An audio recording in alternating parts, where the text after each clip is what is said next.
Салям. Салям. Там есть еще хлеб?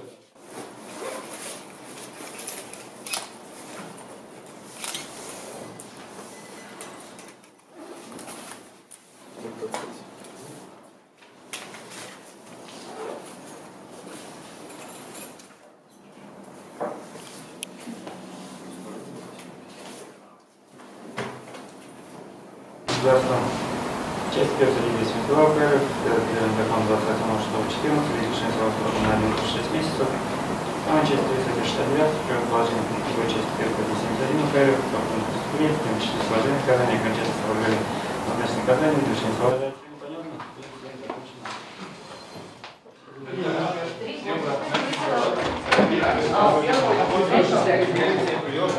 Алексей? Алексей.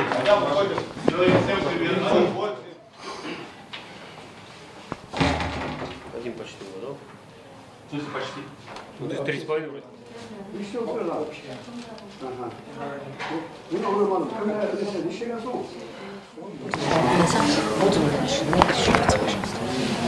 Я не удивлена.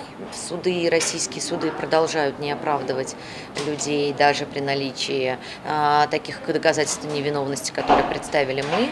Я, конечно, ожидала плохого приговора. 3 года лишения свободы в колонии общего режима. Это тот приговор, который мы будем обязательно обжаловать. Мы говорим о том, что все инстанции, вплоть до Верховного суда РФ, будут пройдены. У нас есть доказательства невиновности Сафар Галиев.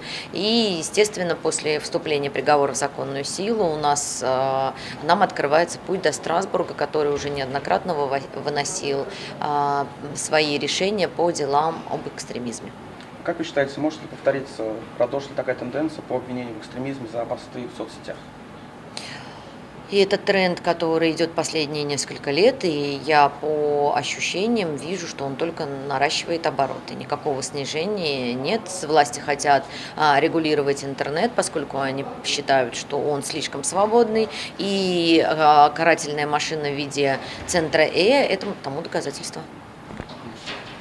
Мы знаем, что было 2 приговора по Кашапову, и это все звенья одной цепи, это все будет продолжаться. 282 это будет инструментом, она и сейчас уже является инструментом, и она будет дальше. Я зачитала все стихотворение полностью. То есть это стихотворение казахского поэта, который признается в любви к своей родине. Не татарского, не русского. Это вообще взято стих с просторов интернета. Это абсолютно нейтральное стихотворение. Я сейчас не понимаю, на каком основании суд его признал эпизодом экстремизма и включил в приговор. То есть это обычное стихотворение, которое можно цитировать абсолютно безболезненно. Там нет ни оскорбительного слова, там нет превосходства, там нет никаких модальных глаголов, которые бы говорили о каком-то уровне превосходства.